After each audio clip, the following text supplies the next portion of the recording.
오늘 우리에게 주시는 생명의 말씀은 사도행전 2장 42절에서 47절 말씀입니다. 할렐루야. 옆에 분과 인사하시겠습니다. 샬롬, 축복합니다.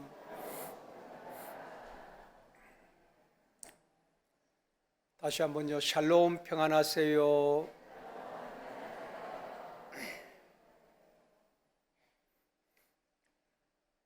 오늘은 삶으로 증명된 복음이라는 제목으로 말씀을 드리려고 합니다.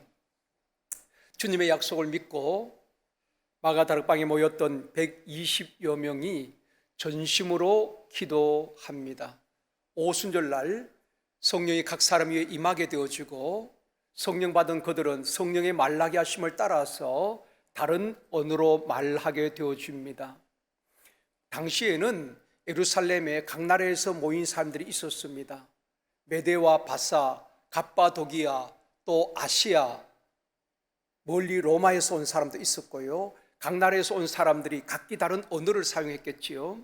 그런데 성령 충만한 사도들이 말을 전할 때에 각 나라 언어로 다 알아듣게 되었다는 것입니다. 통역하는 사람도 없었는데 자기 나라 언어로 다 알아듣게 되었습니다.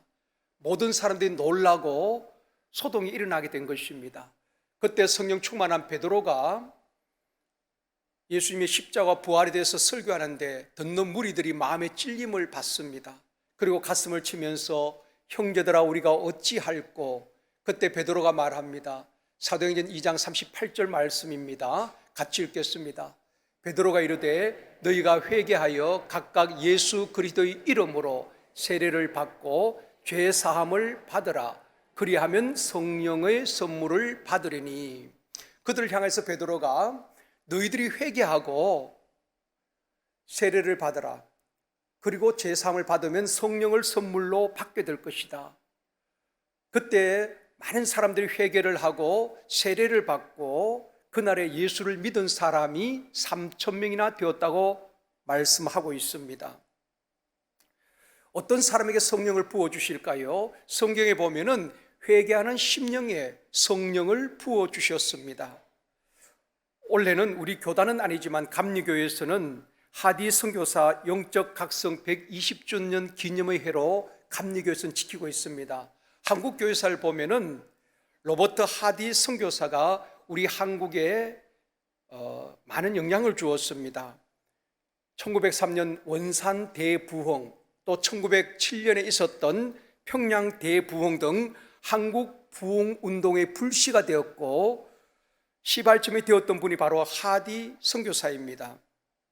이분은 캐나다 토론토 의과대학을 졸업하고 평신도 선교사로 1895년에 조선 땅을 밟게 되는 것입니다. 서울과 부산, 원산에서 어수를 펼치면서 복음을 전하는데 사람들이 잘 받아들이지 않습니다. 열매도 없었어요. 나중에 선교 본부에 하디 선교사가 선교 보고를 하는 것입니다. 이렇게 보고를 했습니다.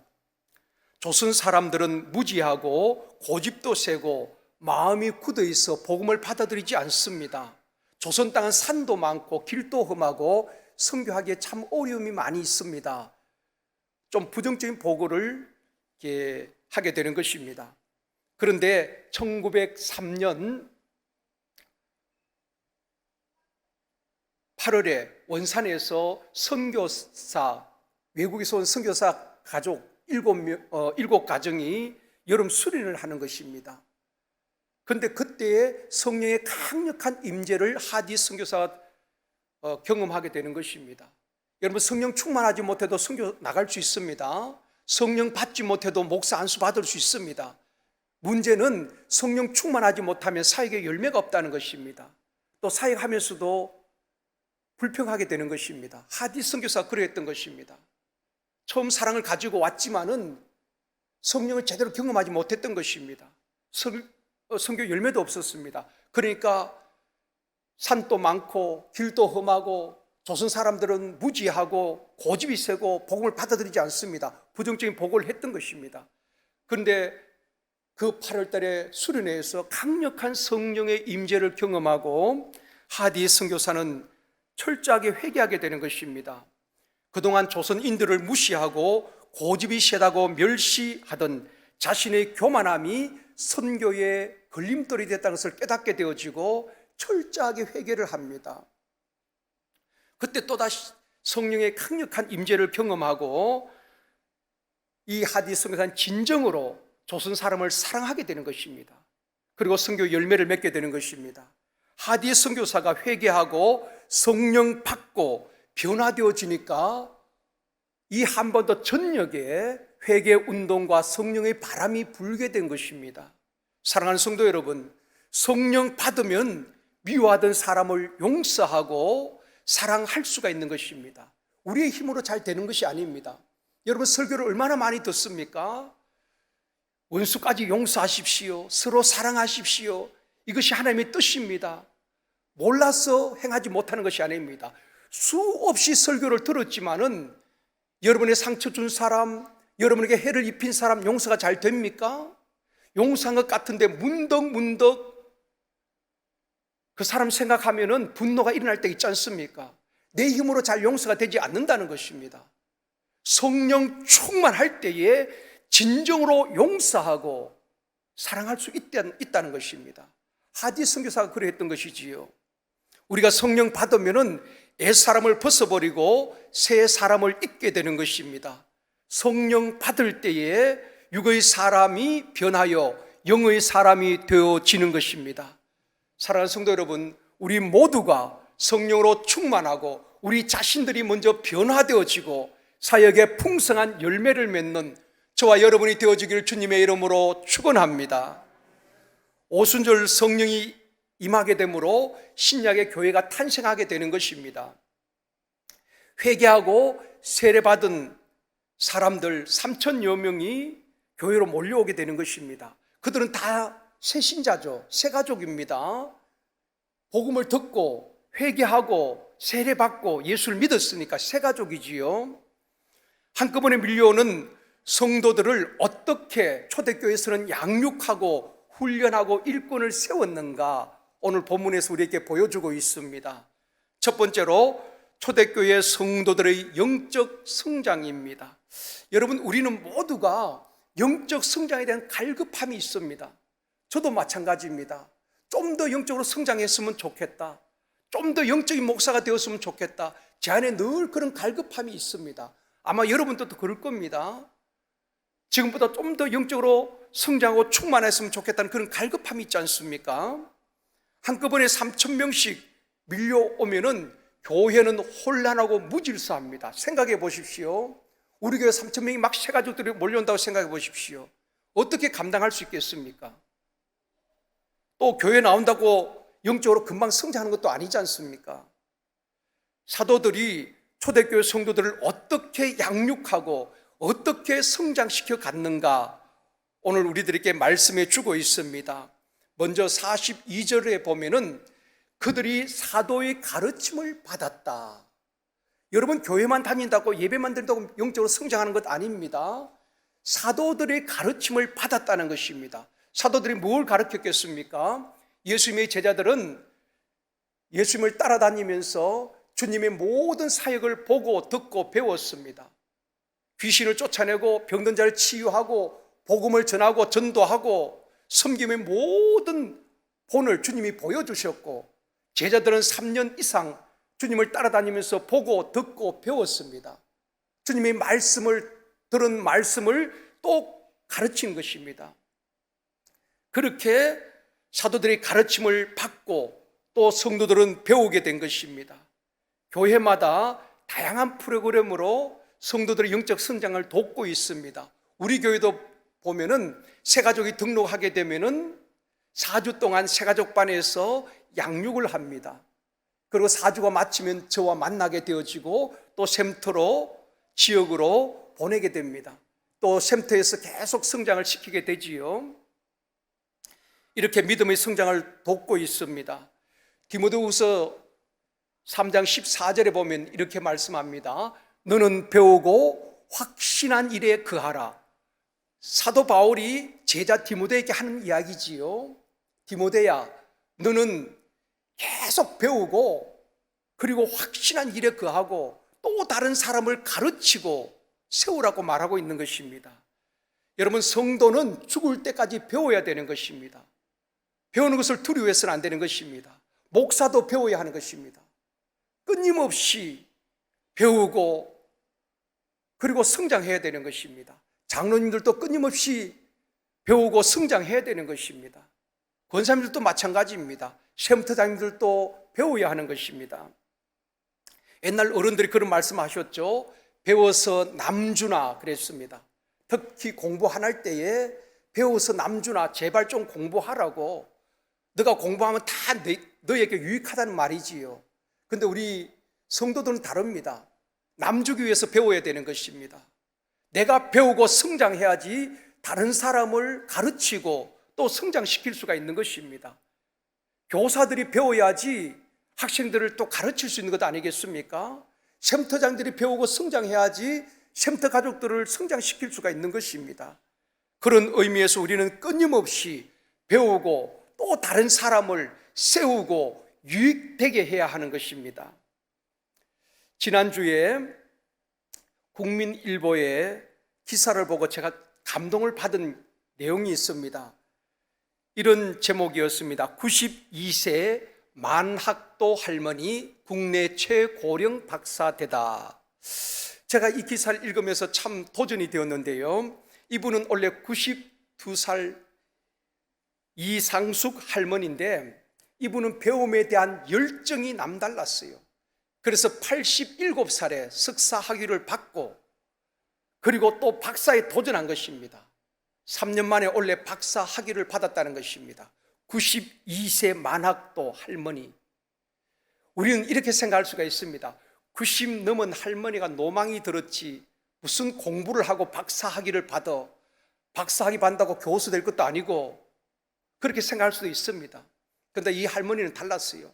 배움에 대한 그 열정, 그래서 끊임없이 도전하고 배운 것입니다. 그런데 이 할머니가 하시는 말씀이, 여러분 90이 안 돼도 치매 든 사람들 많이 계시잖아요.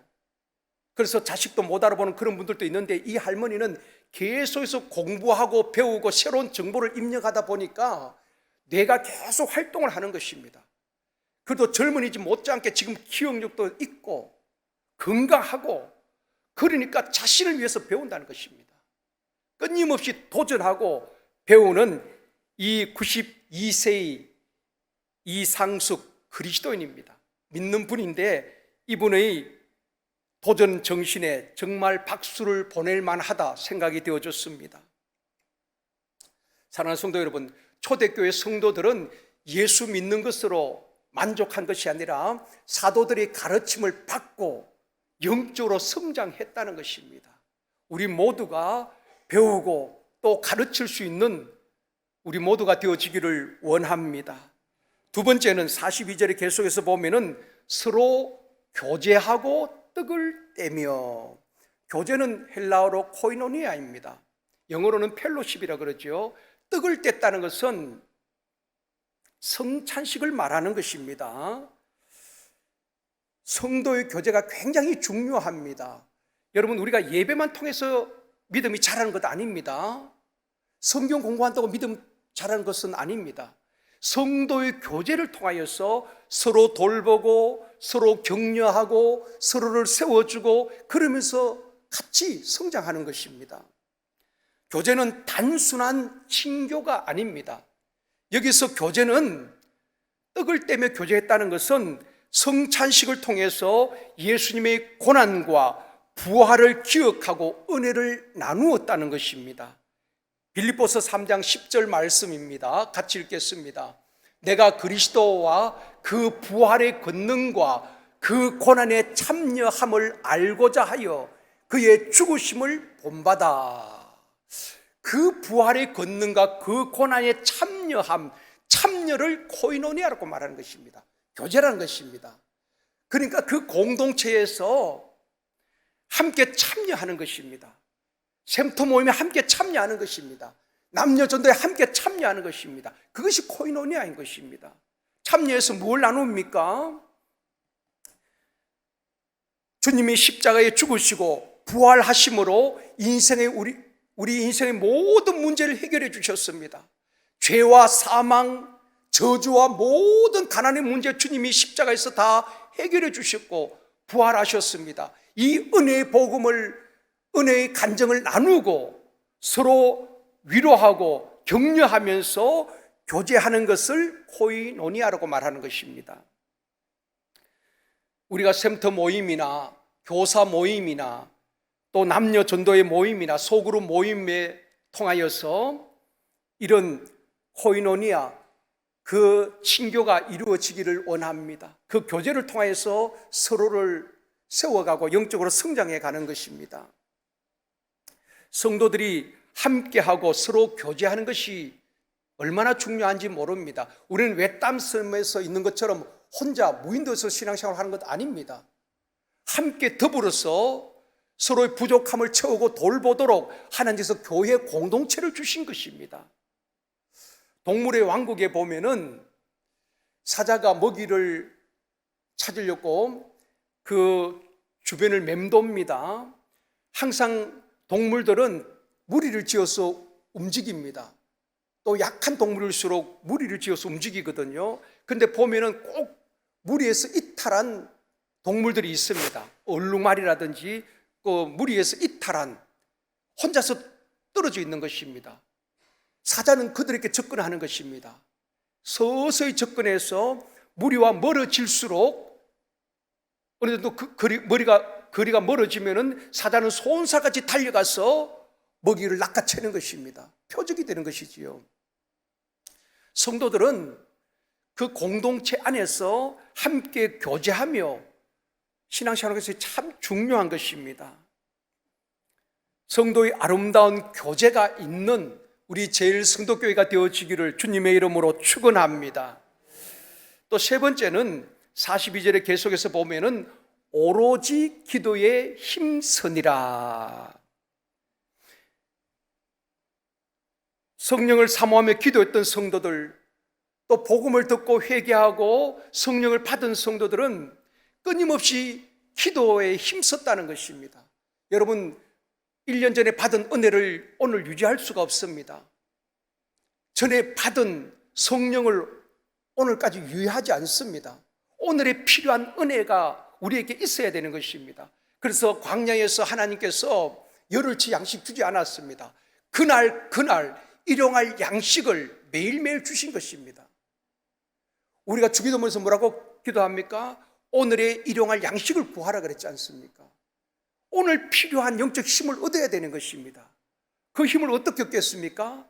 기도할 때에 하나님께서 우리에게 새 힘을 주시고 은혜를 부어주실 줄 믿습니다. 그래서 초대교회 성도는 오로지 기도에 힘썼다는 것입니다. 여러분, 기도에 힘써야 되는 것입니다. 그래야 세상을 이길 영적 힘을 공급받게 되어지는 것입니다.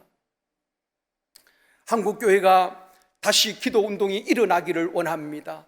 우리 제일성도교회에 다시 한번 기도의 불길이 타오르기를 원합니다.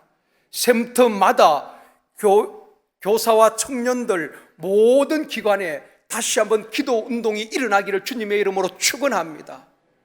회의를 길게 하는 것이 아니라 회의는 짧게 하고 그 회의된 내용을 이루어갈 수 있는 기도를 길게 해야 되는 것입니다. 기도할 때 성령님이 도와주시지 않겠습니까? 기도할 때 돕는 자도 붙여주시지 않겠습니까? 기도할 때 지혜도 주실 줄 믿습니다. 강력하게 기도할 때에 더러운 귀신이 떠나가게 되어지고, 강력하게 기도할 때에 어둠의 영들이 떠나가게 되어지는 것입니다. 강력하게 기도할 때에 각색 질병이 치유되어지고 인생의 문제가 해결되어질 줄 믿습니다. 다시 한번 기도가 회복되어지기를 원합니다. 초대교회 성도들은 사도들의 가르침을 받고 배웁니다. 그리고 성도들이 서로 교제하고 떡을 떼면서 은혜를 나눕니다. 그리고 기도에 힘썼습니다. 그럴 때 어떤 일이 일어났습니까? 본문 43절 말씀입니다. 같이 읽습니다. 사람마다 두려워하는데 사도들로 말미암아 기사와 표적이 많이 나타나니. 사도행전은 수많은 기사와 표적이 나타났지요. 그들이 기도할 때에 기사와 표적이 많이 나타나게 되어지고 또 사람들이 변화되어지게 되고 성도들은 영적으로 성장하게 되는 것입니다. 두 번째로 삶으로 증명된 복음입니다. 오순절날 성령 받은 성도들에게 어떤 변화가 일어났습니까? 120명 그 성도들이 각기 다른 말로 할 때에 각 나라 언어로 알아듣는 그것도 참 큰 기적이지요. 중요한 변화는 가치 변화였습니다. 우리 신앙생활에 가장 중요한 것은 가치 변화입니다. 왜 오랫동안 교회 다녀도 변하지 않을까요? 내 가치가 변화되지 않았기 때문에 그렇습니다. 여전히 세상 가치관을 가지고 살아가기 때문에 그런 것입니다. 초대교회 성도들은 어떤 가치 변화가 일어났습니까? 오늘 본문 44절 45절 말씀 같이 읽습니다. 믿는 사람이 다 함께 있어 모든 물건을 서로 통용하고 또 재산과 소유를 팔아 각 사람의 필요를 따라 나누어 주며 성령 충만한 그들이 변화된 것이 물질에 대한 가치 변화입니다. 저는 다 내 것인 줄 알았는데 그 가치 변화가 일어난 것입니다. 내 것이 아니라 다 주님의 것임을 인정하게 되는 것입니다.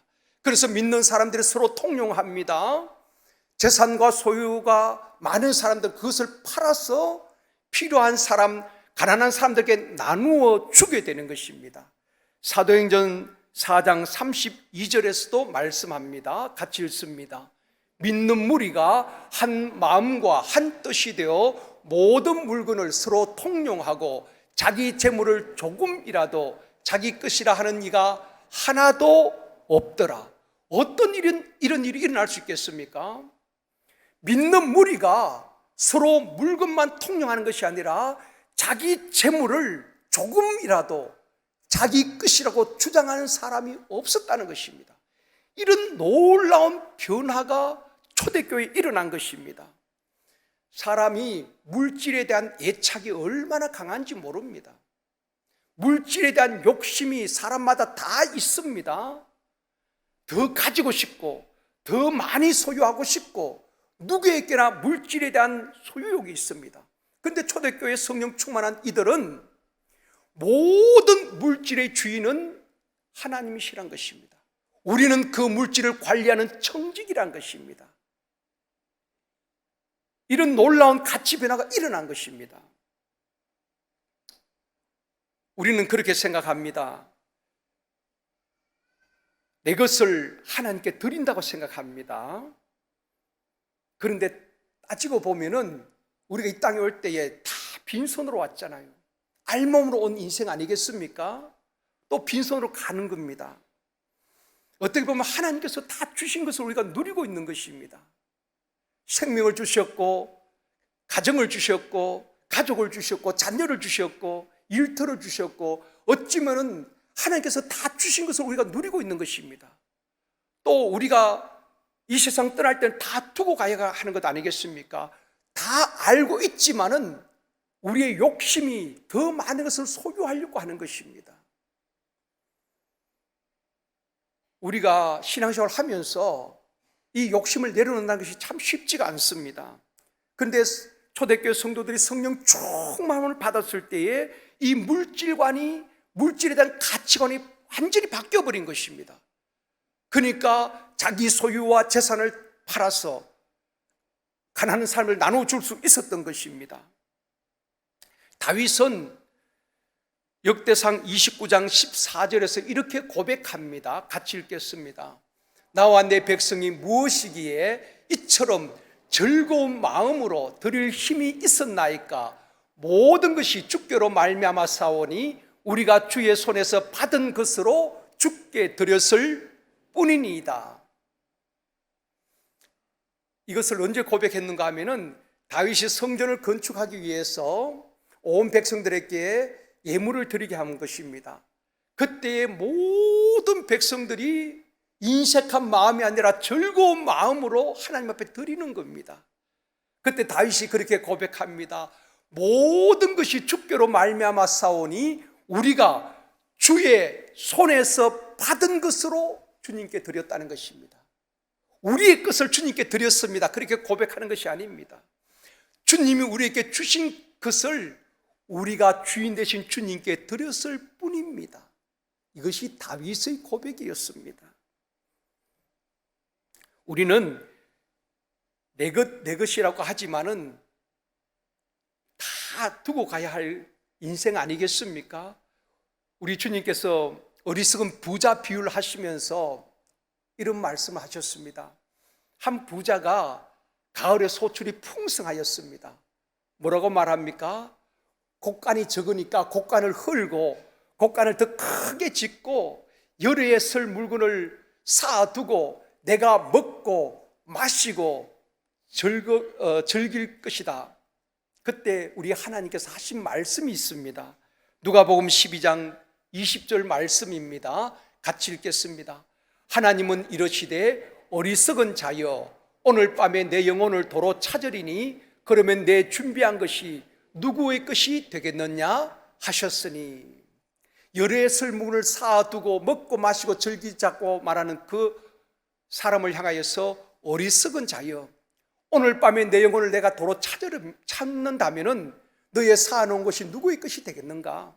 너의 준비한 것이 누구의 것이 되겠느냐? 그렇습니다.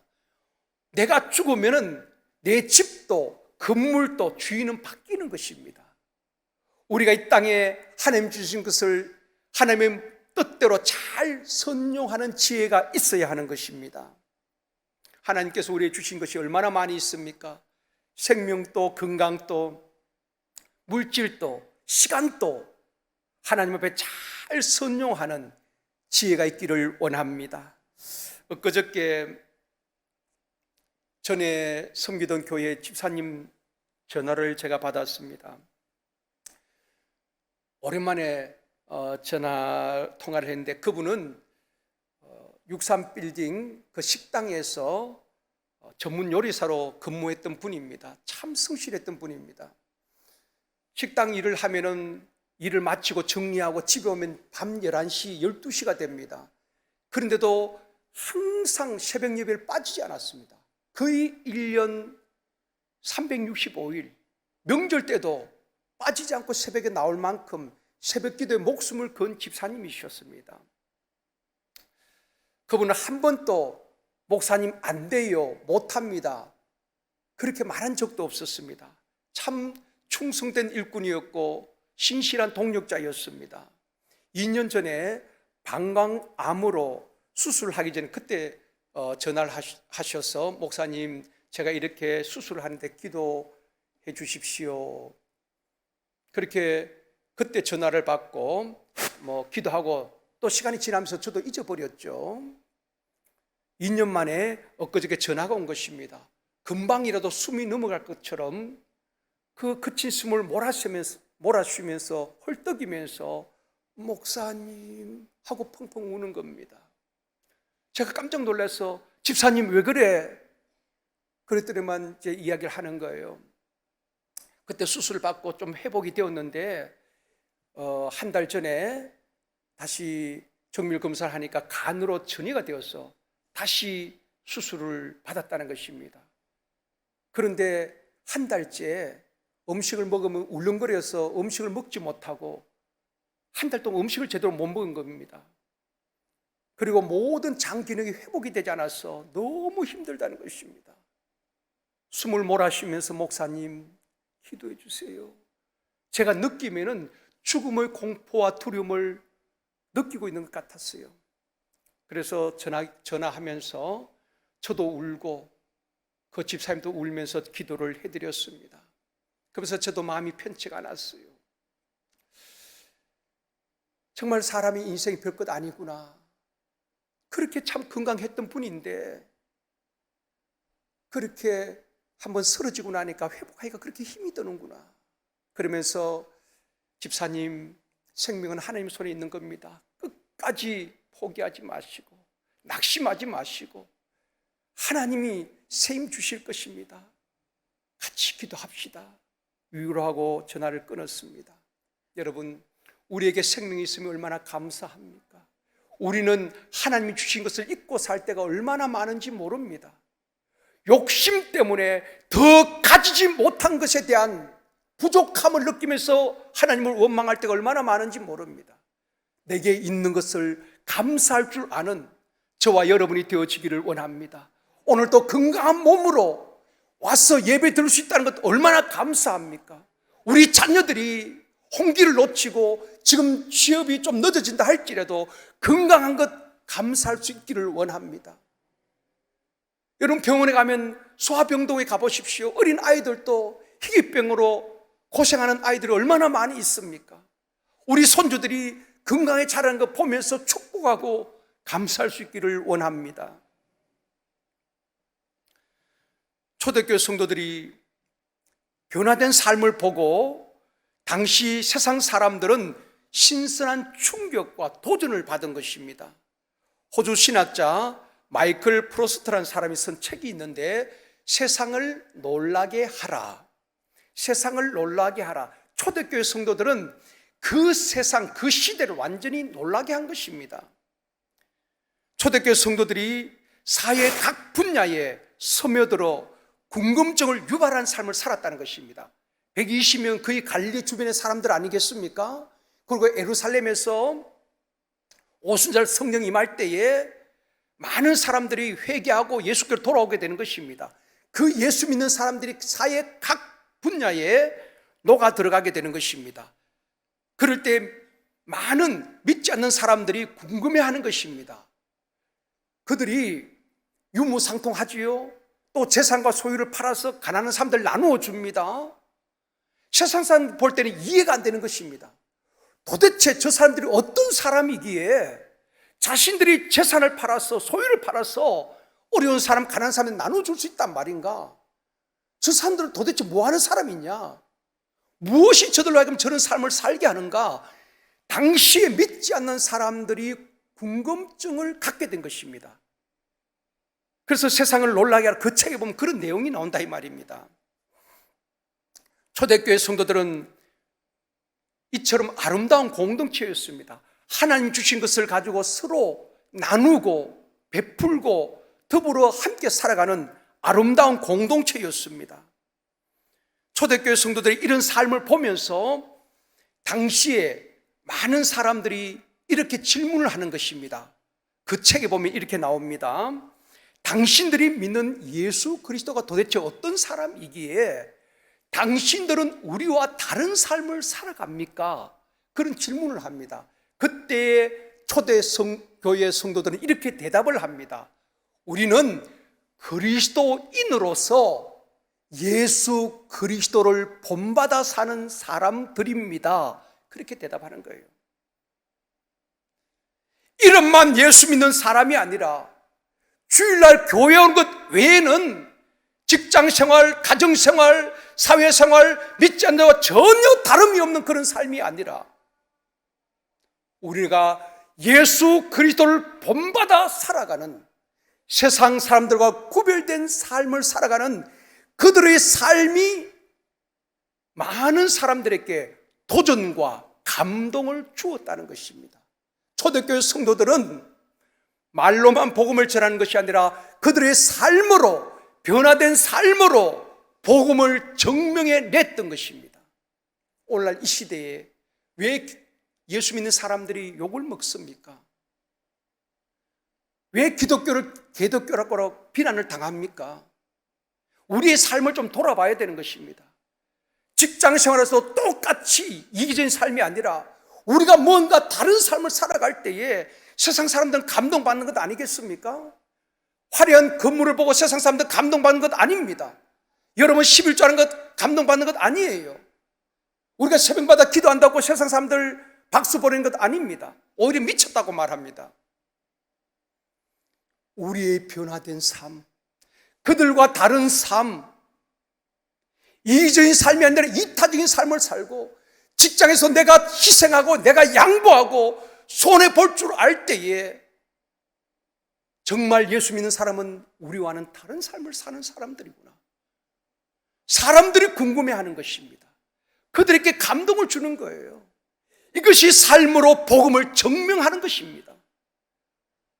우리가 그렇게 살아간다면 우리가 속한 직장이 좀 변화되지 않겠습니까? 나와 만나는 사람들이 좀 감동을 받지 않겠습니까? 그것이 참된 그리스도의 삶이 아니겠습니까? 우리가 똑같이 거짓말하고 똑같이 내 것 따지고 다투고 싸우고 내 마음에 맞지 않다고 왕따시키고, 그렇다면 우리가 세상 사람과 다른 것이 뭐가 있겠습니까? 구별된 삶이 아니지요. 초대교회 성도들은 그리스도를 본받아 살았고 삶으로 복음을 증명해냈던 것입니다. 사랑하는 성도 여러분, 우리도 가치관이 변화되고 성령으로 충만하여 삶으로 예수 그리스도를 증거하고 복음을 증거하는 저와 여러분이 되어지기를 주님의 이름으로 축원합니다. 예수 때문에 좀 손해볼 수 있습니다. 주님이 말씀하셨잖아요. 겉옷을 달라고 하면 속옷도 주고, 오리를 가자면 심리도 가질 수 있고, 오른밤을 때리면 왼밤도 돌려댈 수 있는, 이게 손해보는 삶 아니겠습니까? 세상 사람들은 미친 짓이지요. 그러나 우리가 그렇게 양보하고 손해보는 삶을 살 때에 그들과는 다른 삶을 통하여서 그들에게 잔잔한 감동을 주고, 예수 믿는 사람들은 다르구나, 우리의 삶으로 정말 주님의 따르는, 주님을 본받아 사는 참된 그리스도인의 삶을 살아낼 수 있는 저와 여러분이 되어지기를 원합니다. 세 번째로, 복음은 말이 아니라 영향력입니다. 고린도전서 4장 20절 말씀입니다. 같이 읽겠습니다. 하나님의 나라는 말에 있지 아니하고 오직 능력에 있습니다. 하나님의 나라는, 복음은 말에 있지 않고 능력에 있다는 것입니다. 영향력이 있는 것입니다. 초대교회 성도들은 삶으로 복음을 증명하고 세상 사람들과 다른 삶을 보여주었다는 것입니다. 그리고 사회의 각 분야에 선한 영향력을 주었습니다. 그들은 환난과 핍박 가운데서도 모이기를 힘썼다고 말하고 있습니다. 오늘 본문 46절 말씀입니다. 같이 읽겠습니다. 날마다 마음을 같이하여 성전에 모이기를 힘쓰고 집에서 떡을 떼며 기쁨과 순전한 마음으로 음식을 먹고, 성전에 날마다 모이기를 힘쓰고 또 집에서 소그룹으로 모여서 떡을 떼면서 교제하게 되는 것입니다. 제2의 종교개혁이라는 책을 쓴 빌 베켐이라는 사람이 있는데, 이분은 오늘 46절 이 말씀을 이렇게 해석을 했습니다. 초대교회는 대그룹 예배, 그러니까 날마다 성전에 모여서, 성전에 모든 성도들이 모여서 오늘처럼 주일 예배로 다 모여서 하나님 앞에 예배를 드리고, 또 주중에는 소그룹으로, 우리 같으면 샘터로 또 구역으로 셀로 모여서 서로 친밀하게 돌보고 교제하고 세워가는 이 대그룹 예배와 소그룹 모임이 균형을 이룬 두 날개를 가진 교회라고 빌 베켐은 그의 책에서 그렇게 표현을 했습니다. 사랑하는 성도 여러분, 우리가 꿈꾸는 건강한 교회가 어떤 교회일까요? 초대교회 성도들은 사도들의 가르침을 받고 배우고, 그리고 서로 떡을 떼며 교제하고 오로지 기도에 힘썼습니다. 그래서 영적으로 성장하게 되어지고 또 서로 유무상통하는 아름다운 공동체였고, 날마다 성전에 모이기를 힘쓰고 소그룹으로 또 샘터에서 서로 돌보고 서로 위해서 기도해 가면서 더불어 성장해 갔던 아름다운 공동체였습니다. 그런 모습을 보면서 세상 사람들은 궁금했던 것입니다. 저들은 도대체 어떤 사람인가? 무엇이 저들로 하여금 저런 삶을 살도록 했단 말인가? 여러분, 우리가 좀 그런 궁금증을 불러일으킬 만큼 그런 삶을 좀 살아야 되지 않겠습니까? 꼭 같이 직장 생활하는데 다른 사람은 다 자기 이기적인 생각을 가지고 그래서 살아가는데, 예수 믿는 사람들이 그 직장에서 좀 더 헌신적이고 좀 더 손해볼지라도 양보하고 그런 모습을 보여줄 때에 사람들이 궁금하지 않겠습니까? 어떻게 저 사람은 저렇게 희생하고 헌신할 수 있을까? 그것이 바로 삶으로 복음을 증명해내는 것입니다. 여러분, 믿지 않는 사람들이 교회 활약금을 보고 감동받는 것 아닙니다. 우리가 열심히 11조 한다고 감동받는 것 아닙니다. 미쳤다고 그럽니다. 우리의 삶을 통하여서 그들이 감동을 받고 변화되어지는 것입니다. 이것이 복음으로, 삶으로 복음을 증명해내는 것입니다. 초대교회 성도들은 그렇게 자신들이 삶으로, 변화된 삶으로 복음을 증명해낸 것입니다. 그럴 때 어떤 일이 일어났습니까? 그 결과가 오늘 보면 47절입니다. 이번 주 암송 말씀입니다. 하나님을 찬미하며 또 온 백성에게 칭송을 받으니 주께서 구원받는 사람을 날마다 더하게 하시니라. 그러니까 믿지 않는 사람들이 온 백성이 사람들을 칭송합니다. 야, 정말 예수 믿는 사람들은 다르구나. 그리고 주께서 구원받는 사람을 날마다 더하게 하시는 것입니다. 여러분, 부흥의 원리가 여기에 있는 것입니다. 인위적으로 부흥되어지는 것 아닙니다. 우리가 정말 삶으로 복음을 증명해낼 때에 주께서 구원받는 사람을 날마다 더하게 하여 주실 줄 믿습니다. 말씀을 맺겠습니다. 사랑하는 성도 여러분, 초대교회 성도들은 삶으로 복음을 증명하고 사회 각 분야에 선한 영향력을 주었습니다. 이 시대에 우리도 주님을 본받아 살며 사회 각 분야에 소금처럼 녹아 영향력을 줄 수 있는 일터 선교사로서 선한 영향력을 주는, 그리고 삶으로 복음을 증명하는 저와 여러분이 되어지기를 주님의 이름으로 축원합니다.